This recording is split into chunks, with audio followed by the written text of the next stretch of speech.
Oh, I guess it's not. Everybody shut up. No, I'm just kidding. You don't have to shut up. Well, you kind of have to shut up. All right.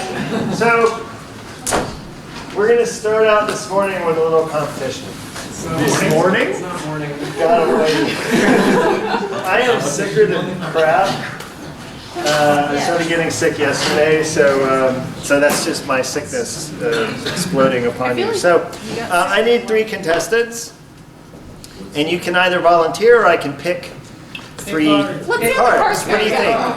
Cards? Who says I should pick 3 cards? Yeah. Oh, I'm picking 3 cards. All right, so I've got. You have to show them to us. Well, no, I'm not going to show them to you. I'm going to show them to you during your quiz on Thursday. I'm going to run the. You're going to get to see them. I just haven't got this thing fixed up. Okay, I need Jalone. Or yellow. Yeah. Come on up. I need Joshua Muller. And I need Eric Benson. Okay. Oh, Josh Muller isn't here. I'm sorry to kill Josh. You get a marker. Oh my God, he's here. Each of you get a marker. One stands on the left, one stands in the middle, and one stands on the right. And you're going to write on the board, guys. Okay, no. Pause. What I'm going to do is I'm going to raise the thing. And what you have in front of you, in front of each of you, is an incomplete... I volunteered somebody else. a multiplication table for a group. And all you got to do is fill it out. Okay? You ready? No. You can do this. I've got it. Here we go. Yes.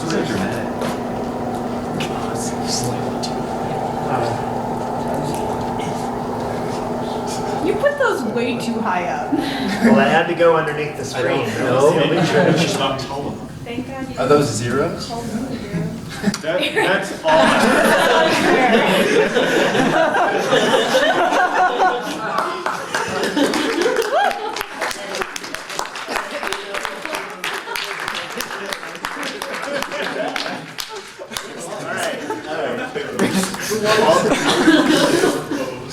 I like that. Okay, no, that was good. That was good. So this is a set of 2 rotations in 2D. The 2 rotations of the identity and a rotation by 180 degrees. Okay? So if we do the identity and combine it with the identity, we of course get the identity here. If we do the identity combined with 1 rotation, we just get the 1 rotation. If we combine them here, we get the rotation. But what if we do 2 rotations by pi? What if we combine our pi with our pi? What do we get? We get the identity. Granted, I should have written even and odd, because when it's but so I completely understand. Let's edit this.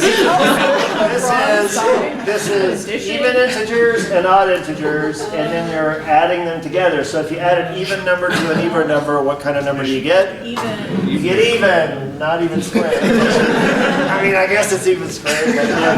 What happens if you add an even number to an odd number? Odd. You get odd, even and odd, and 2 odd numbers? Even. You get an even, exactly.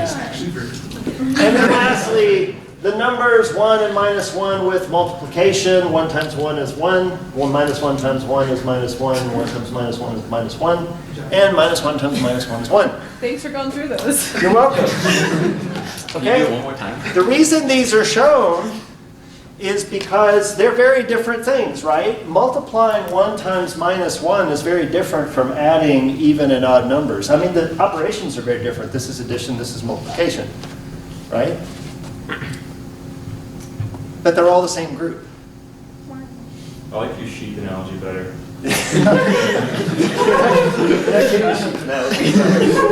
Okay?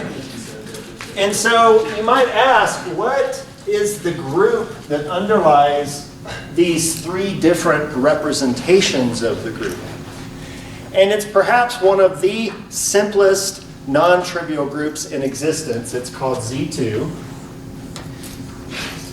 And it has 2 elements, the identity and a generator G, where the square of the generator is the identity. Okay?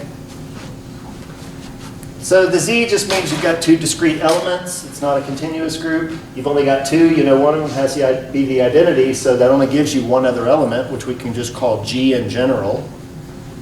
And then the only non-trivial factor that defines this is that if you apply G to itself, you get back the identity, which you know you must. Okay? So this is just a really nice example of the fact that you can have one underlying group structure and yet have many different representations of it. Okay? And we're going to explore that in this class. We're going to look at groups and we're going to have to look at different representations, and that's where we're going to discover craziness like spinners and so forth. All right. Any questions about that before I push on? Yeah. Should it be G squared or G composed G? Yeah, G composed G. Sorry, that's what G squared means, but yeah, G composed G. Because it's not necessarily the multiplication of G, it could be the addition. You know, so. All right. Okay, so now last time we met, I told you that we were starting out by just focusing on transformations, and that's where we looked at groups, and then we talked about representations of groups. But ultimately, I said we're going to want to build invariants, okay? And so what we're going to do now is we're going to talk extensively about invariants. And first and foremost, if you're going to have a representation element, something R that if you pick an A that's on a group G and you apply it to R, then R gets transformed. If you want to build an invariant out of elements of the representation, how is that going to work? I mean, we know that if we pick the identity representation, that was the most degenerate representation I showed you last time, where basically every element of the group acted like the identity, that representation is invariant. But I mentioned in the very first lecture, I think, or maybe it was the last lecture, I can't remember, how we want things to be able to transform non-trivially, but we want to take them and build invariants. So if I have a representation where the transformation is AR, can anybody guess what else I might need in order to build an invariant? R transformed like this. You might need something which transforms in the opposite. Yeah, you need something which transforms in the opposite direction. That way, if you kind of sandwich them, the transformation of R, which is A, will cancel with the transformation of the other one. Does that make sense? Okay, we're just going to clarify this. So, let me write this a little bit better. So I'm going to actually take an inspiring theme to develop this, and that is the notion of a dot product, because we know if we take two vectors and we form their dot product, then we get a number, and if we do a rotation on the coordinate system, each of these gets rotated, but their dot product remains invariant. Okay, so the dot product is actually probably one of your first invariants under various transformations that you've seen, and what we're going to do is we're going to peel it apart. So we're going to disassemble it, and we're going to set up a proper enough language that we can apply it to any transformation we want. Okay? So here we go. So we're going to kind of do this, but it's going to be a little more fancy. For any matrix representation, R, okay, and we talked about last time how you can draw pictures and talk about how things move, but ultimately the simplest thing to do is, to take the square and label this configuration as this column vector, and then the transformations that we do are multiply it by matrices. So that's what I'm talking about here. So if we have a matrix representation R,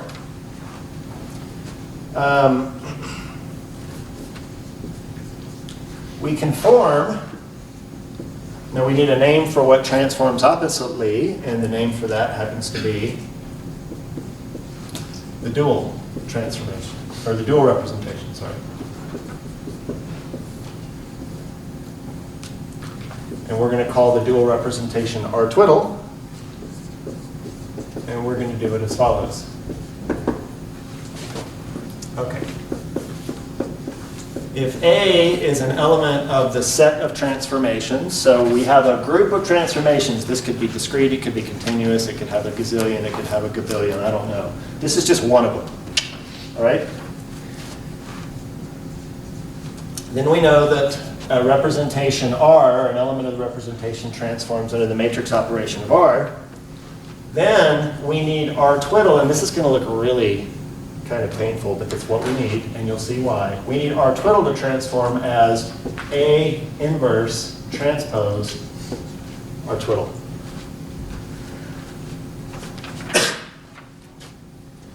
Okay. Now just looking at it, if A is a matrix, this is complicated, but it can be derived because you just figure out the inverse of the matrix A, and then once you've gotten the inverse, you then transpose all the elements. Okay?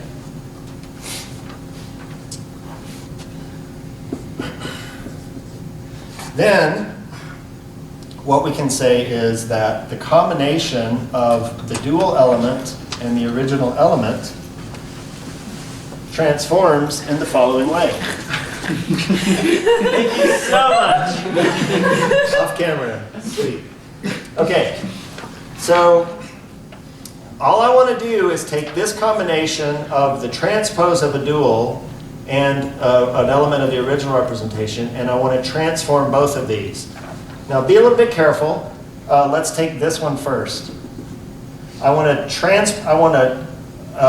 transform R twiddle, but this expression uses the transpose. So what I want to do is I want to A inverse transpose R twiddle, and then that whole thing is transposed, okay? And then R becomes AR. That looks a little nasty, but all I did was I plugged in this expression for the new R twiddle here. Actually, yeah, this is fine. I won't erase it. But does everybody understand where this expression came from? Okay, good. Now, just hammer it out. If I transpose the product of two things, what can you tell me about how that relates to the transposition of the individuals? I swap the order, right? So if I have A, B, quantity transposed, this is B transpose, A transpose. So here, this is going to become R twiddle transpose, A inverse transpose, transpose, A, R. What's the transposition of a transposition? Same. It's the identity.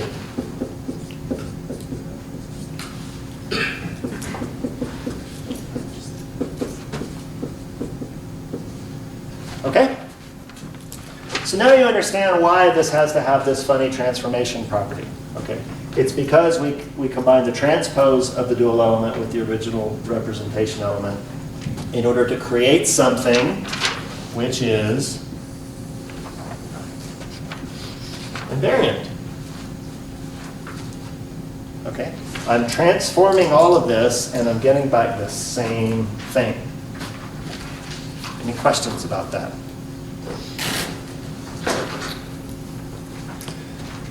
Okay, so wow, it's going to be so confusing that we're here until 6:30 because I couldn't keep looking at the clock thinking I got until 15 after. Okay, so I'm going to bang this out with a hardcore example, and then we'll move on to the question of, this is a statement about how the dual must transform. It's not a statement about what is the dual. Okay, it's like I might say, here's an R, and then you might go, okay, what's R twiddle? I'm going to go to that next. That's going to be the next piece of paper. But I'm going to finish this story with a concrete example just to drive the point home. So if we think about the squares that we talked about sort of at the end of the last lecture, we had representation elements that took the following form.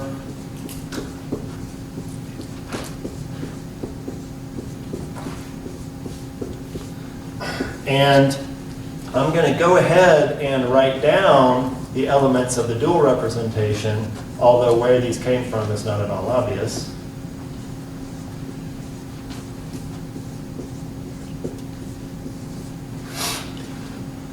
And then what I'm going to do is I'm going to pick one of the A's, and I'm just going to pick this simple example, 0, 0, 0, 1, 1, 0, 0, 0, 0, 1, 0, 0, and 0, 0, 1, 0. And, oh my gosh, this is horrible. I don't know why I did this. Anyway, okay, so for a particular element of the representation, I'm just going to do a linear combination of all of these basis elements, and each one's going to get a coefficient, so I can say this is A, B, C, and D. I do A times this one plus B times this one plus C times this one plus D times this one, and then similarly for our twiddle, I'll do E, F, G, H. Okay?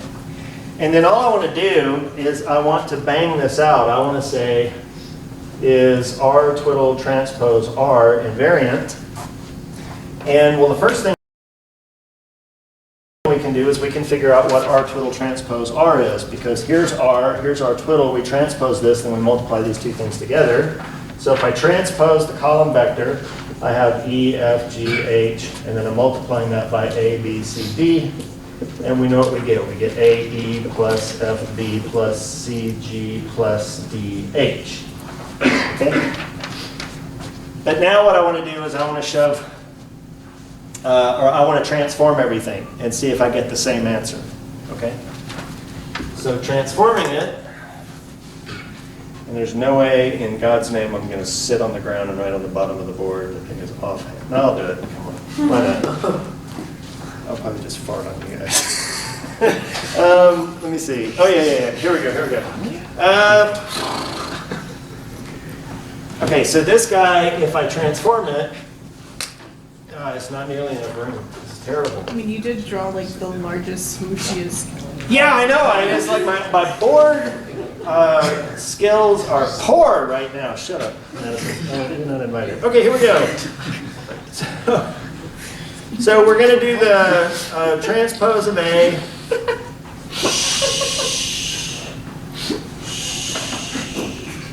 Shut up. Sorry, this is not the transpose of A, this is A inverse. Okay? So if you actually find the inverse of A, this is what it is, and we need that because A inverse is what we transpose to act on R twiddle.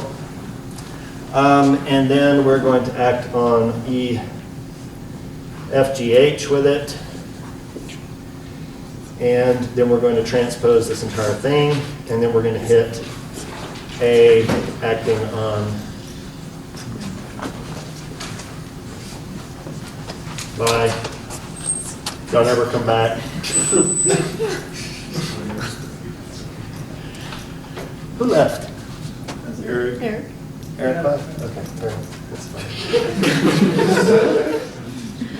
It's fine. I'm not hurt. I'm not hurt at all.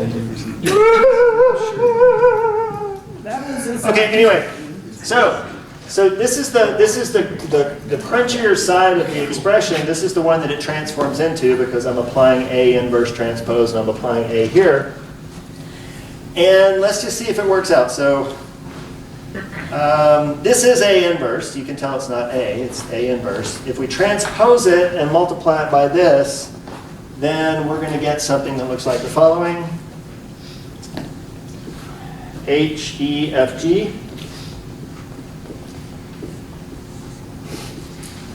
So that's what you get for this guy, and then we multiply this matrix by this guy, and we end up with a column vector of the form DABC.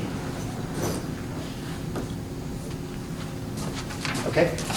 So now I can transpose this, turning it into a row vector, and then do the natural multiplication of a row vector times a column vector, and this ends up being HD plus EA plus FB plus GC, which shit.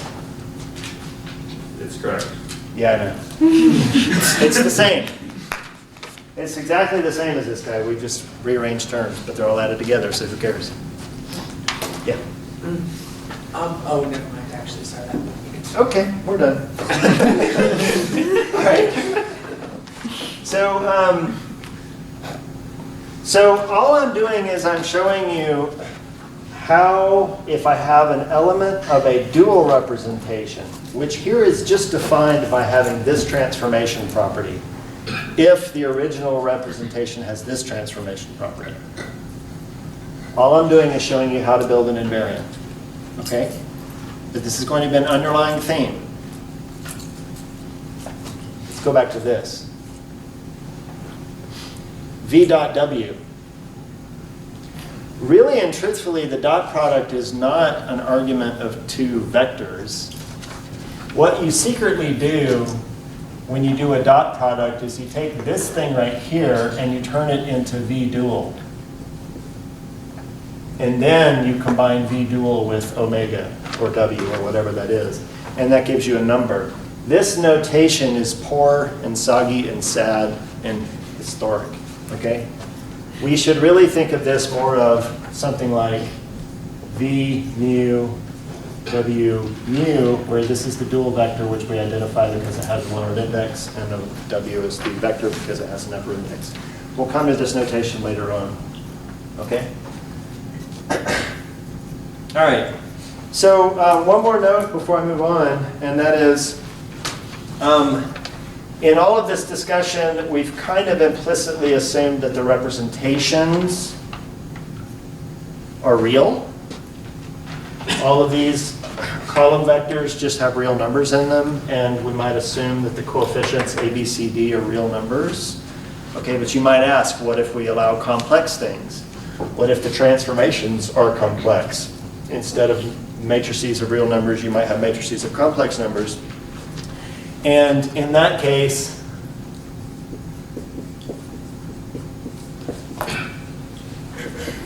and this is elements of the group and of the representations, then we would use our, our dagger to be invariant. Okay? Where this is the transpose and the complex conjugation. And the benefit of that is if we build our Lagrangian out of these things, then our Lagrangian is real, which Lagrangians have to be. They have to be valued among the real numbers. And we'll see that in examples later on, but I just wanted to make note of it. What? Who's back? Hi. Oh, no. No. Okay. How many of you are in colloquium? How many of you have a green backpack? Do any of you have a green backpack? Okay, good. How many of you noticed this fucker that came in to the colloquium room, got a plate full of food, and turned around and walked out during colloquium? Huh? I was sitting like. I wanted to get up and get out in the hall and beat the shit out of him. But everyone was deathly quiet. I was like, what do we... So I'm going to stand with my arms crossed with the food at the colloquium. I've never done that before. Okay. Are there any questions about this before I move on? No, but good, good. I'm glad there are no questions. No questions is better. All right.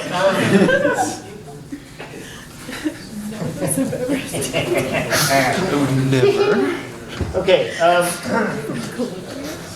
Now, the question is, how do we figure out what is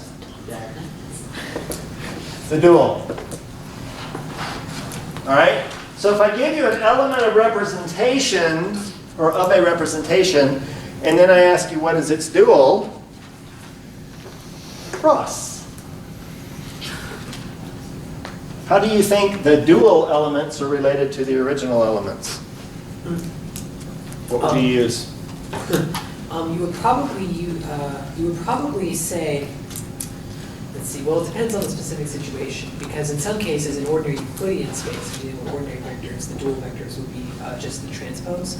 But in the case of like relativity, you would have to use the metric tensor to lower indices, and then stuff like that. So. I have a question. Yeah, sure. Is there like, because the metric is pretty specific to space-time, right? Is there, no? So it's just, it's the metric. It's the metric, exactly. So if you want an element of the dual representation and you want to get it from an element of the representation that you started with, you simply apply the metric G. Okay? Now in general relativity, the metric takes on a whole new role, because it turns out it describes the space-time curvature, but it actually plays roles in relating elements of representations to elements of the dual representations in a general way. So we're going to go over this. So first of all, I know I talked about the metric and I mentioned in general relativity, but I'm introducing this thing G. Okay, and then we're going to explore its properties. Okay, many of you have heard the word metric, or you've seen metrics used in various contexts, but for now, just imagine that this is some matrix, I apply it to this row vector, and it gives me this row vector. Okay? Would we column vector gives you a row vector? Sorry, column vector gives me a column vector, sorry. I could spin them around and do row vectors instead, but. Okay, so one interesting thing about the metric is that it will always be symmetric. Okay? Now, what I want to do is I want to explore properties of the metric G. And in order to do this, we're going to start with the invariant that we used. Okay? So we know that this is invariant. But to construct it, if we can construct R twiddle by GR, then we can also express this as GR transpose R. Okay?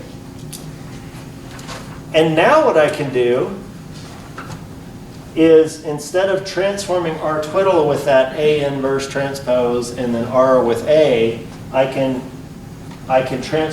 transform R and R. So if I do the transformation by some element of G, then this becomes GAR transpose AR. Okay? Well, there's our transposition story. So this is going to be R transpose A transpose G. Hold on. Nope.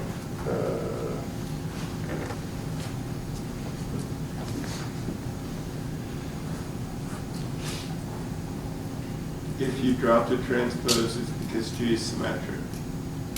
Yeah, well, no, I'm going to drop it because it's symmetric, but there's something else that's missing. Hang on a second.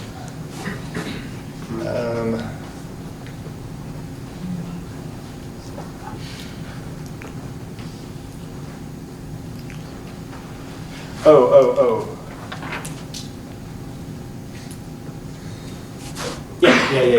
Yeah. Okay. So this guy is what I end up with if I do the transformations of R. If I come back and write this guy, I'll have R transpose G transpose R. And then, as Gabriel started to point out, when you've got G, which is a symmetric matrix, and you transpose it, what do you get? G. You get G back. So we might as well delete these transposes.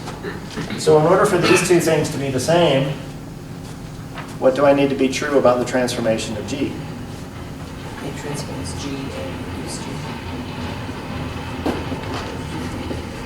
I need G to be equal to G transpose AG. Yeah. Sorry, why did you get rid of the transpose on G? Because G is symmetric. Oh, okay. And so all you're doing is flipping along about the diagonal, and if it's symmetric, then that doesn't change anything. Okay? So this is a very important conclusion for a couple of reasons. But write this down. If you haven't written anything else down, write this down, because this is going to be our backbone for a lot of development.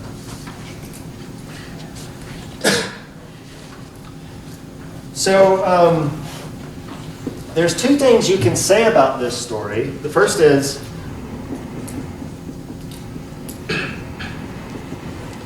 if we have some representation R of a group G,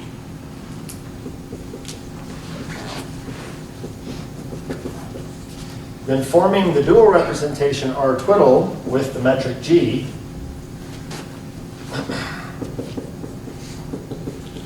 will give an invariant R twiddle transpose R if this is true.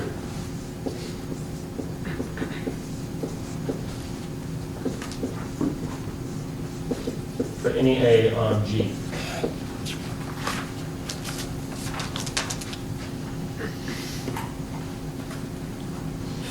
Okay.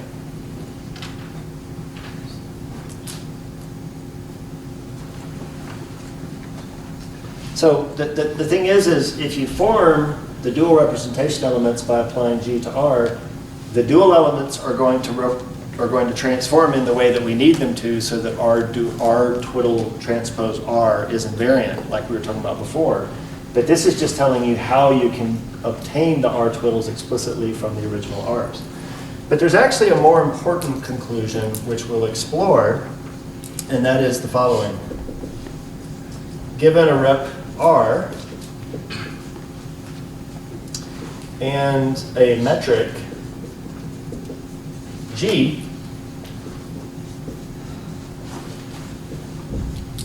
we can use the condition, okay, A transpose GA equals G,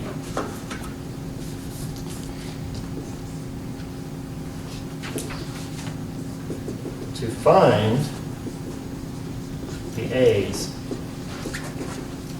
which leave R twiddle transpose R invariant.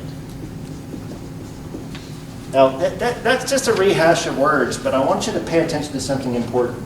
Here, we have a group, and we have a representation of the group. And then we form its dual from the metric. With all of that in mind, we can then form invariants. This is different. This one, you don't have the group at the beginning. All you have is some column vectors that you know form a representation of something, but you don't know what the set of transformations are.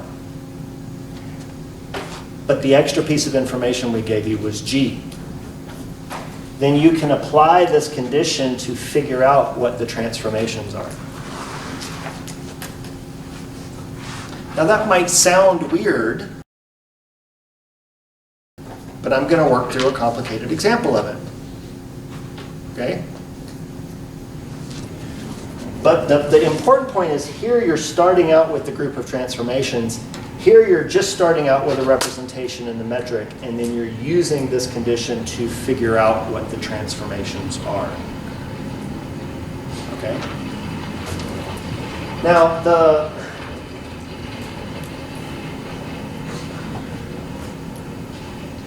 in truth, this is the way that we typically encounter things in physics, is like this. We know that things are sitting in some representation, and we get our hands on a metric, but we don't know a priori what the corresponding group of transformations are, and so we apply this prescription to figure out what those transformations are. Okay, that's actually the way it gets pounded out in normal physics use. So,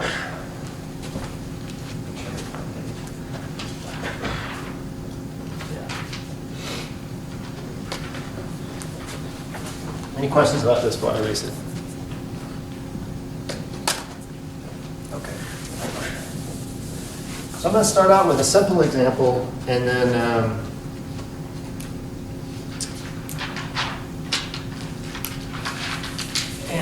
we'll blow it up. Okay. So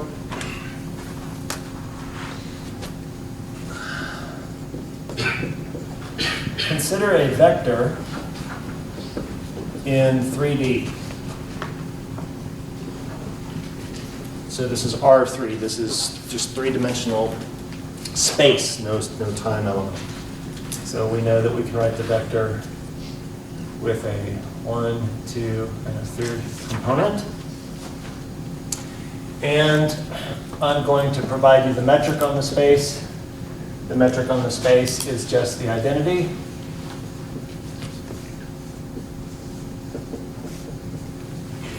Okay. Euclidean space. Yeah, it's Euclidean space. So, but the Euclidean space has a metric, and it's just, it can be written in an appropriate coordinate system to be the identity. Okay. Now here we go. We can form, so this is our starting material, okay?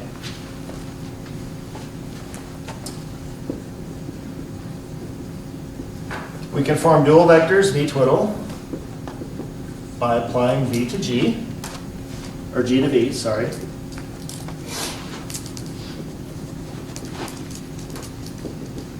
And hence invariance, v twiddle transpose v equals v transpose gv under any transformation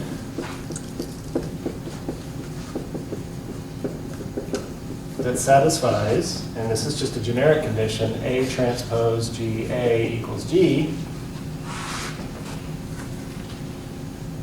except now something funny's happened. So I would like to explore what these A's are. But look at what G is. Can this be simplified? Yeah. I mean, G is the identity matrix. It can be commuted with any other matrix. Okay?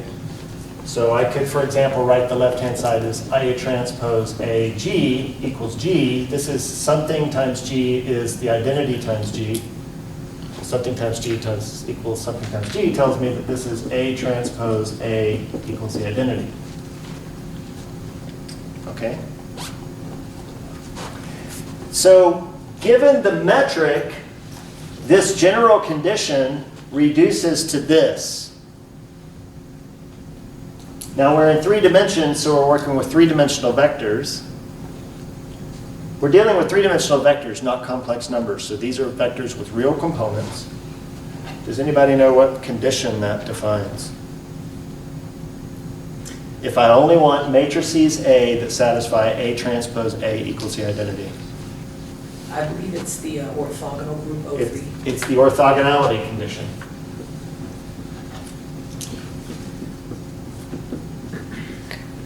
And since we're working in 3 dimensions, it would be labeled O3.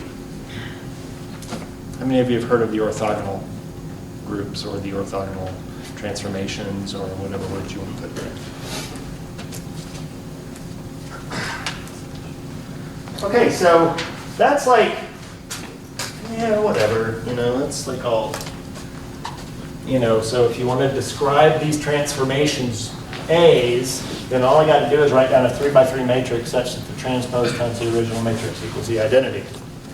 Well, what do you think these things are describing? What kind of transformation? Like, give me an interpretation of the transformation. Translations and rotation. It's proper, well, no, it's not necessarily proper, it's just rotations in 3-dimensional space. And it can also be reflections, too. So it's, okay. You're going to have to stop talking because you're giving things away that you can't give away. So I'm going to not call on you for a while, Ross. Okay, so the first observation, the first guess is that this describes rotations in 3 dimensions. Just rotations, not translations. Why wouldn't it be translations? Because I guess I'm thinking about like R3. Well, no, R3 does have invariance under translations. Okay. I agree with you, but that's, yeah.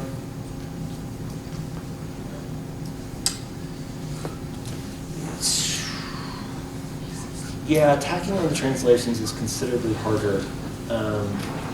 because we got to do a semi-direct product with translations into rotations. I don't have a good answer for you on the translations. All right, so are you saying they're not included, or are you saying it would be No, hard this to- is only going to at best include rotations. Okay. I mean, if you want to write down the Euclidean group in 3 dimensions, then you're going to do translations in 3 dimensions, semi-direct product with the rotation group. That's why I said the story's more complicated. But, and truthfully, that is actually important if you're trying to talk about space-time transformations, because that's the only symmetry group where translations are actually important. All of the forces that we're going to talk about as coming from groups are all going to be point-wise transformations, so they're rotations at best, they're not translations.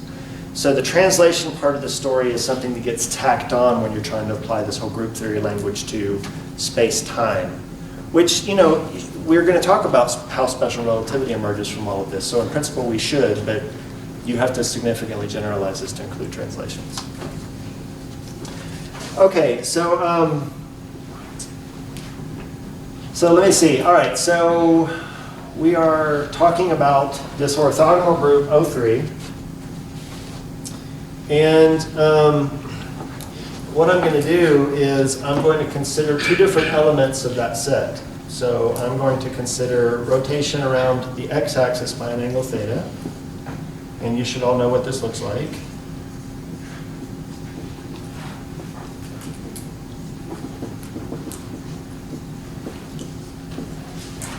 Okay, and it's pretty obvious, but this gives rise to R transpose R equals the identity, which means that R is an element of the A's.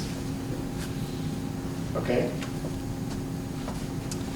And then I'm also going to introduce an element, Rx prime theta,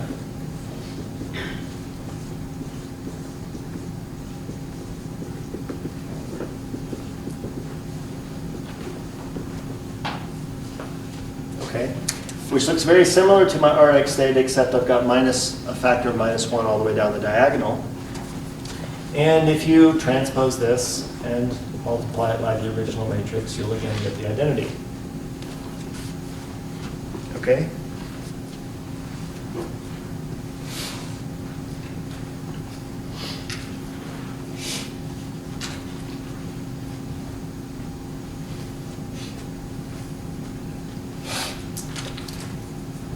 Now,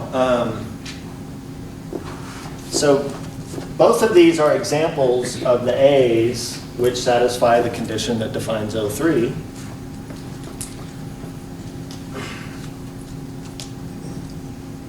But I'm going to argue that only things of this type correspond to rotations and not these.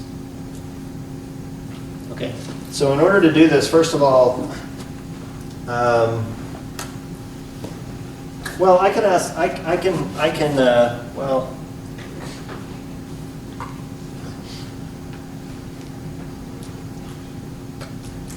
yeah, I'll do it this way. Okay, so the first observation is that what is the determinant of R?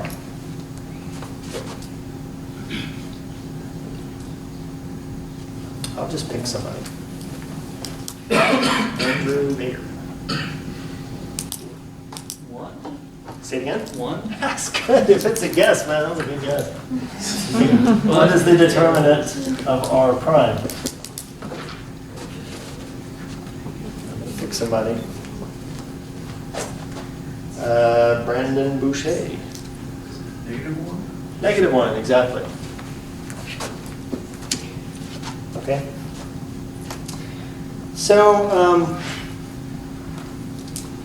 So before I give this an interpretation in terms of rotations and not rotations, let me just say, if I take O3 and I add to it the imposition of the condition that the determinant of the elements is equal to +1, then I have created what is called SO3. Okay. These are special orthogonal transformations. Okay? Now I just want to stress, if I'm just concerning O3, then I include all of these. But if I just want to restrict to SO3, then I just keep the ones with det R equals +1 and not det R equals -1.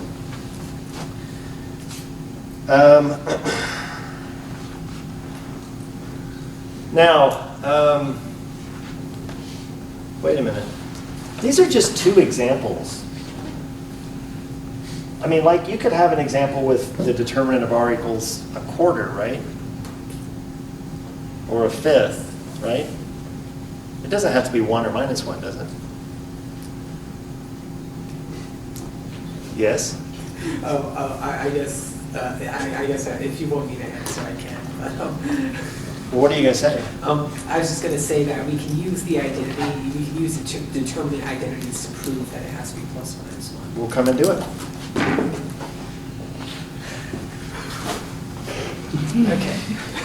I'll be back. Okay, No, bye. I'm just kidding. Go. So first we have the identity which tells us determinant R transpose equals determinant R.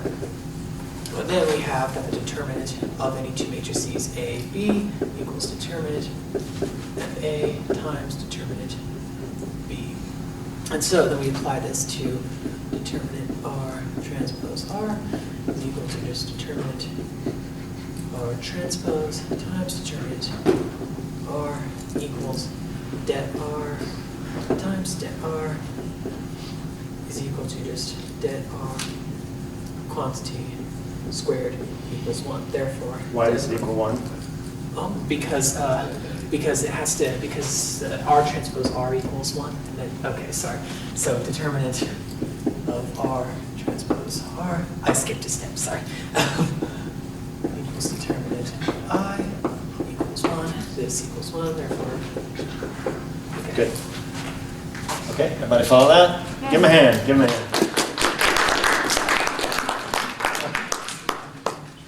Okay, wow. All right, so first of all, O3 is a group, and the first thing I want to ask is SO3 a group? Okay, and if we want to know if SO3 forms a group, then we should check the 4 conditions that a group should satisfy. And I'm doing this, okay, so O3 contains elements which have determinant +1 and determinant -1. But SO3 only contains elements with determinant +1. So we might be concerned that if I take 2 matrices that are elements of this set, maybe if I combine them, I get a term which has a determinant which is -1. So I want to check. Okay? So for closure, if I have A and B as elements of SO3, then we need to know that the determinant of AB is +1, but the determinant of AB is the determinant of A times the determinant of B. Each of these has a determinant which is +1. So the determinant of whatever they give you, if I took these and combined them to get an element C, the determinant of C would also be +1. So it's closed. Okay? 2, the identity. Well, the identity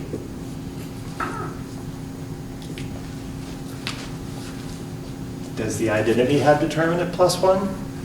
Yes, so the identity is contained in this subset. Okay? And then 3, the inverse. So if we want to say R transpose R is the identity, then we're saying that R inverse is just R transpose. But we have the determinant of R transpose R is equal to the determinant of I, which is equal to +1. And this means that, and this is me writing down most of what Ross has already said, but I have in my notes, the determinant of R transpose times the determinant of R. I'm just breaking this up into a product of 2 determinants. The determinant of R is +1. So this means that the determinant of R inverse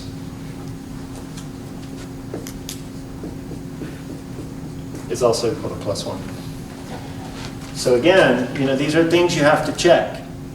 If you take two elements of this set and you multiply them together and you get something that's a condition not satisfied by the set, then you've violated closure. This is actually closed. The identity is in there, and all of the inverses of each of these also have determinant plus 1. And then last but not least, you would check associativity.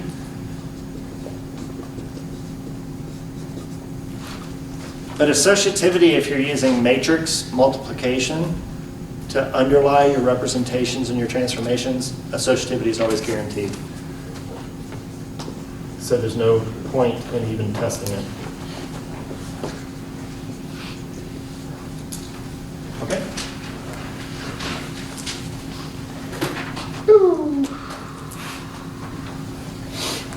Okay, so what did I do? I started with these vectors and this metric. I extracted a set of transformations to form this group that will leave the dual vectors times the original dual vectors transpose times the vectors invariant. Then I took this set and I created a subset of it, only taking elements of this which have determinant plus 1. Okay? Now let's give that an interpretation. So,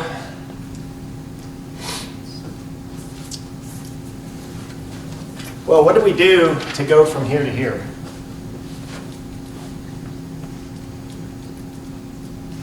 What's the difference? Well, you did a reflection. I don't know exactly what the matrix form of the reflection would be, but you did a reflection to... So I did what's called a parity operation.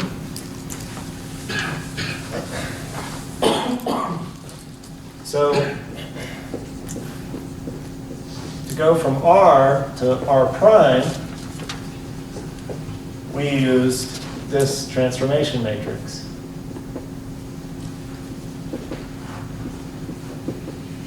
Okay?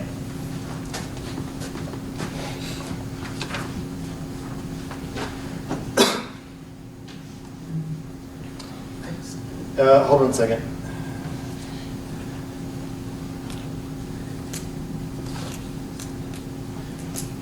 No, I don't think.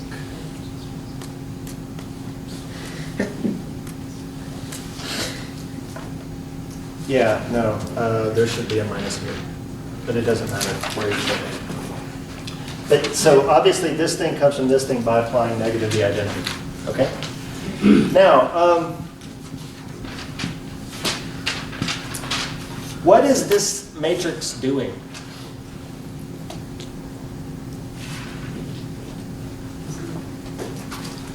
Anthony Donakowski. Where are you, Anthony? Holy shit! Holy crap! Okay. All right, Anthony. What is this matrix doing? To R. So we're trying to sort of, all right. What I want to discover in this is the set of rotations in 3 dimensions. And I would argue that rotations in 3 dimensions are, first of all, elements of O3, but you've got to impose this condition. That means we want to throw away these. So to create these, we do a transformation from here to here. What is that transformation doing? It's multiplying by -1, but it's doing something to the components. Yes. Is it reflecting it over the origin? It's reflecting all 3 coordinates over the origin.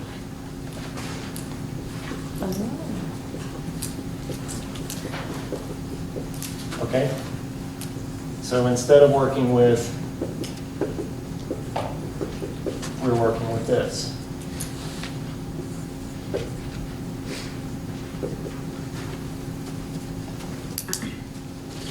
Okay?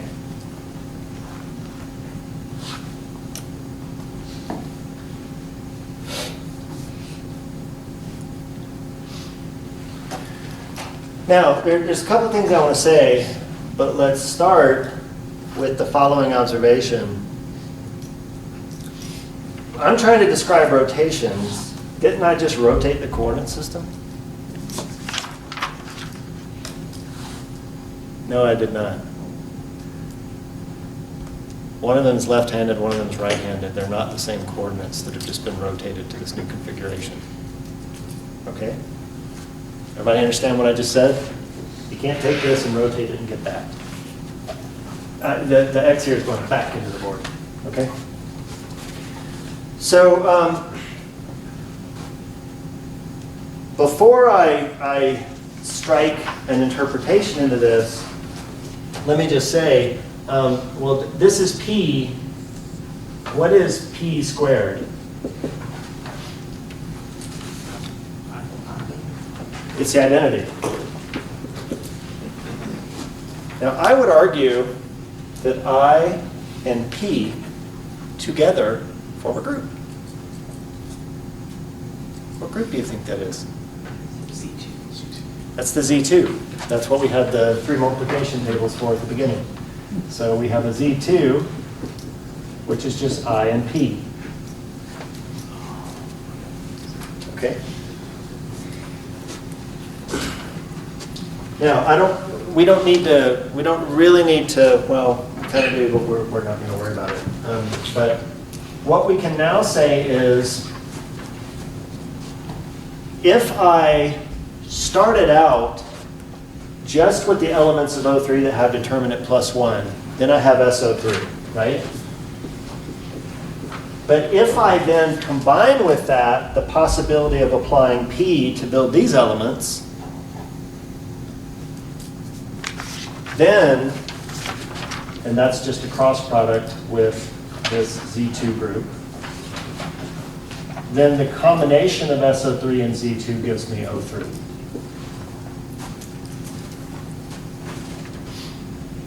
Okay?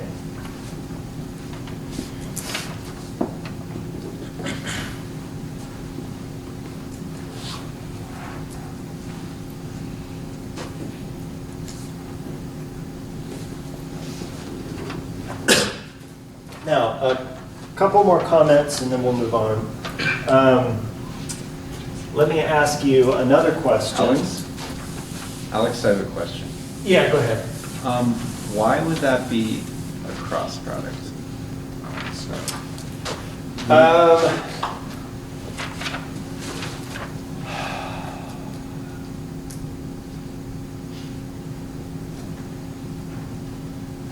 Why would it be a direct product as opposed to?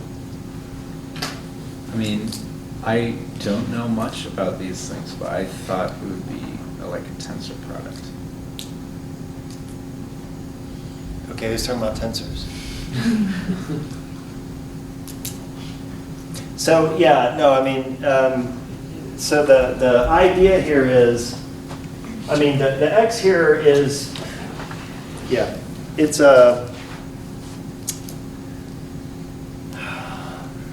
Is it the Cartesian product?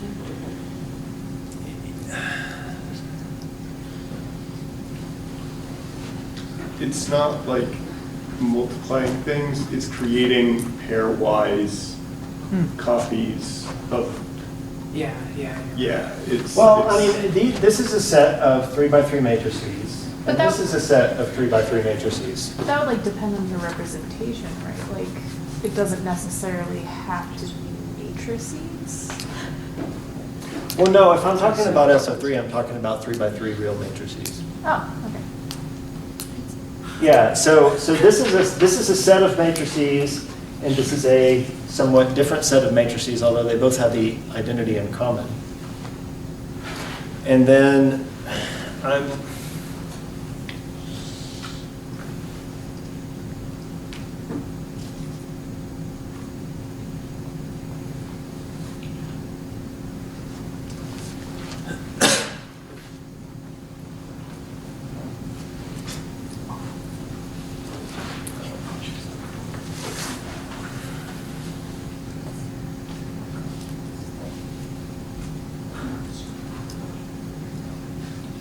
Well, I guess, so what is this cross expressing to us? So what the cross is expressing to us is how I have a set of things here, and I have a set of things here. And the cross product allows me to take any one of these and multiply it by one of these. Okay? But it's not the multiplication of two numbers, or it's not even the multiplication of a matrix and another matrix. It's the multiplication of a set with another set, where I'm free to pick any element of this and any element of this and multiply them together. And then it's just straight a matrix multiplication. Okay? So again, and maybe I should say it's a set and not a, all right? And the point is that this set alone cannot reproduce this set, but if I take elements of this set and I allow all of them to be additionally multiplied by the two elements of this set, which doubles the length of the set, except the identity really doesn't do anything, then I generate the number of elements in this set. Does that help? Yeah. I mean, with matrices, it's a little easier when you talk about direct products and direct sums, but with sets, it's a little more, it's a little more.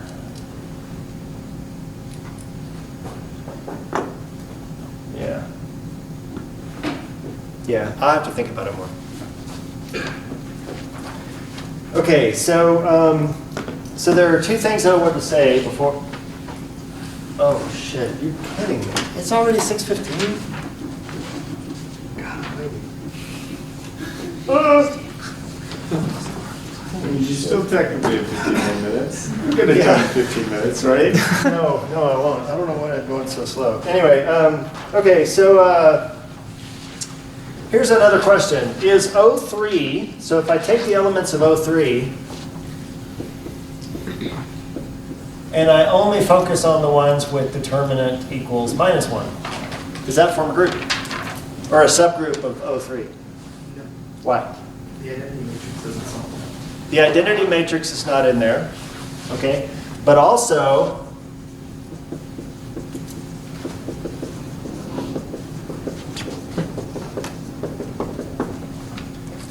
it's not closed. Because if I take A times B, where each of the determinants of A and B are separately -1, their product is +1, but that's the product of, or that's the determinant of whatever element A, B combined gives you. So you fail in having the identity, and you fail in closure. Okay? Now one more observation, and then I gotta move on, man. This is horrible. In 2D. If we go to 2D, and I write the transformation matrix, and then I write the R prime,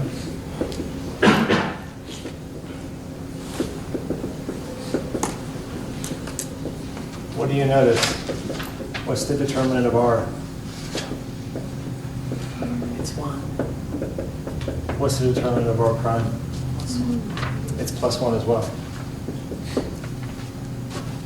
But notice I built R prime from R the same way I built R prime from R here.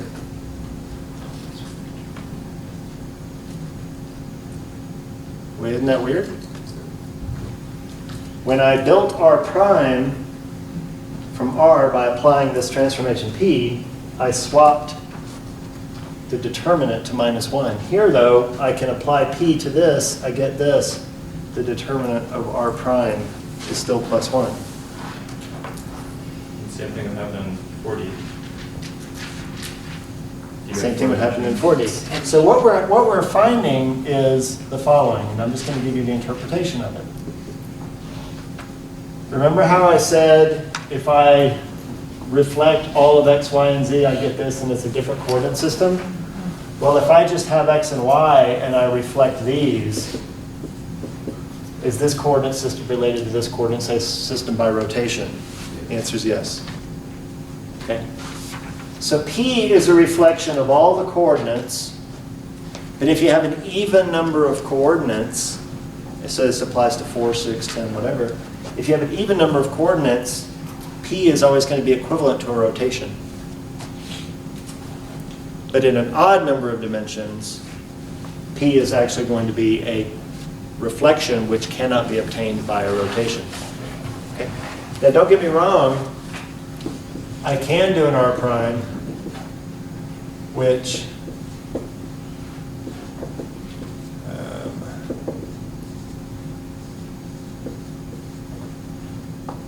yeah. Hold on. Cosine, sine, minus sine. Yeah, and I can pop a minus on one of the diagonal elements. Yeah, we'll do it here. It doesn't matter. So in this case, this amounts to a reflection of one coordinate. Okay? But if you think about it, one coordinate does not correspond to a rotation, because if I just reflect x, now is this related to this, the rotation? In 2 dimensions. The answer is no. Go ahead, Rose. I was just going to say, I do think that either both of the signs have to have the same sign, no pun intended. But it's just because like the determinant is like negative cosine squared theta, but then it has to be minus sine squared theta.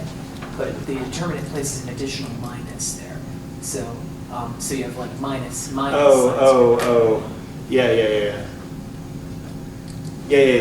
Yeah. So,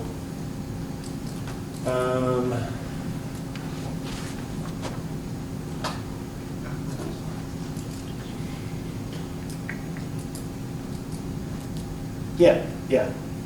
No, that's the right expression,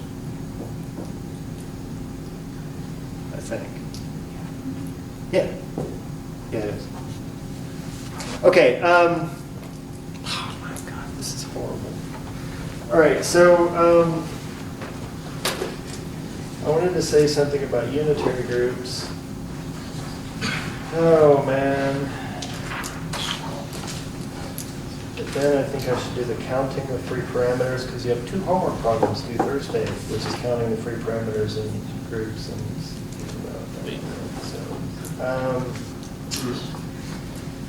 I will, let me see.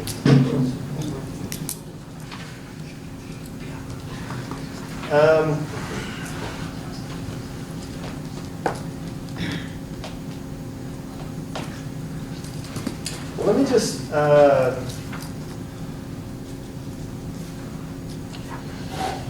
crap.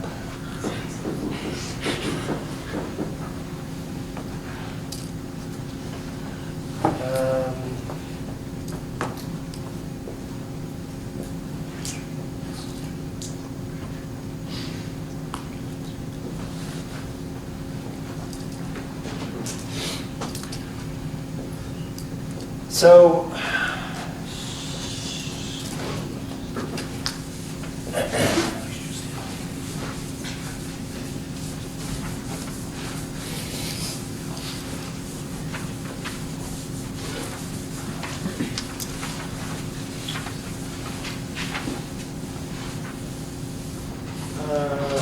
actually, has anybody looked at the last 2 problems in the homework? Do you remember if one is unitary and one's orthogonal? I think One of one them is unitary, one is orthogonal, yeah. Yeah, but it's orthogonal and it's bifurcated into a time and space, so it's relativistic. Yes. It's also one too, I think.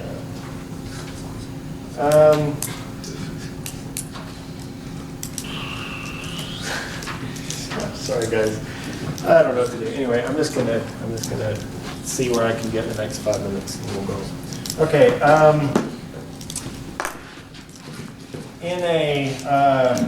In a complex case, then remember that what we want to use is that V twiddle dagger V is invariant. Okay, so we might wonder what is the metric supposed to satisfy in this case.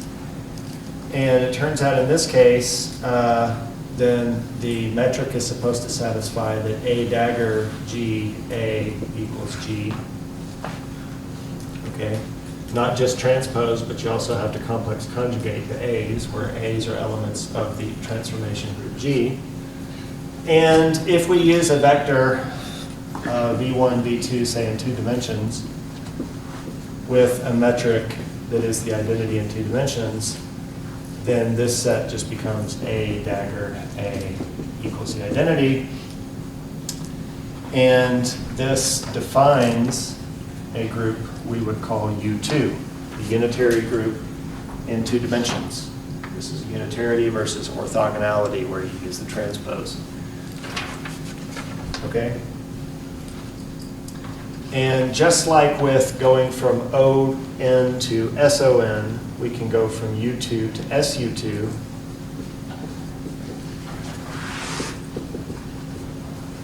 By imposing that the determinant of the element A equals +1.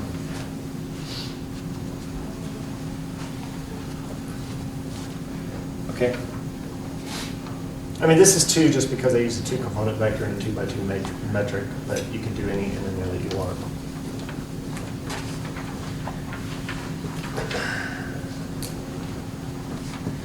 Now, so I talked about the rotation example in a lot of detail. This is the complex case. You're going to use the same metric. The only trick is you've got to complex conjugate things, because remember, at the end you want everything that's invariant to be real. Now, I'll give you another example, and that is if we take 4 dimensions with a metric of the following form, -1, 1, 1, 1. Okay?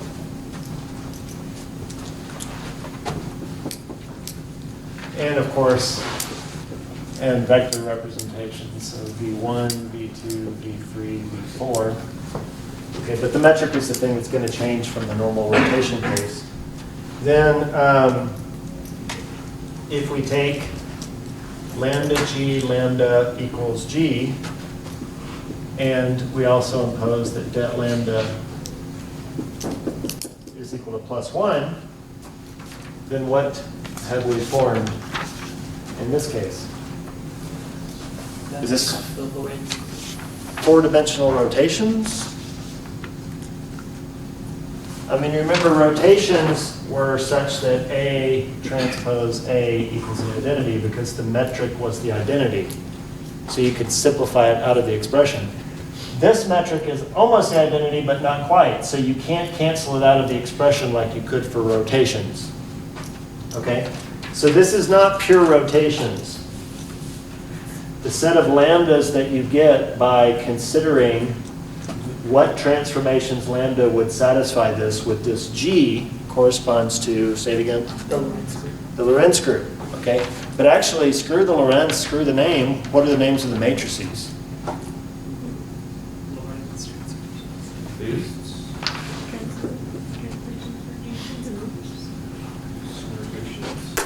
Say it again? Boosts and rotations. That's the physical interpretation. What are the names of the matrices? What are the names of the matrices here are elements of U2. The elements, the rotations in 3 dimensions were SO3. What do you think the names of these matrices are? Oh, no. Say it again? SO3, 1. Well, I'll say SO1, 3, but that was very close. Because the time is in the first entry. So we call this special orthogonal 1, 3. And all this means is that you've got 4 dimensions, but one of them is a little bit different than the other. I mean, you could put a minus here and do SO22, okay? But this seems like it would have a lot of similarity to rotations, because this is really, really close to the rotation equation. But it turns out that it doesn't, because it includes not only rotations among these 3 coordinates, which is kind of obvious, because if all you're messing with is these 3, then it's just the identity. But when you start including the time part, you get boosts. And boosts are cool because boosts are non-compact compared to rotations. Okay. We're going to explore this in detail. So this is just sort of an analogous, example based, extending what we've already done, but we're going to go through this in detail next time. Okay, so it's 6:30. I'm going to yank your last two homework questions and just give you the first three, and then I'll add the last two to the next homework assignment. And we'll see you guys on Thursday at 5. Okay. Really? Yeah.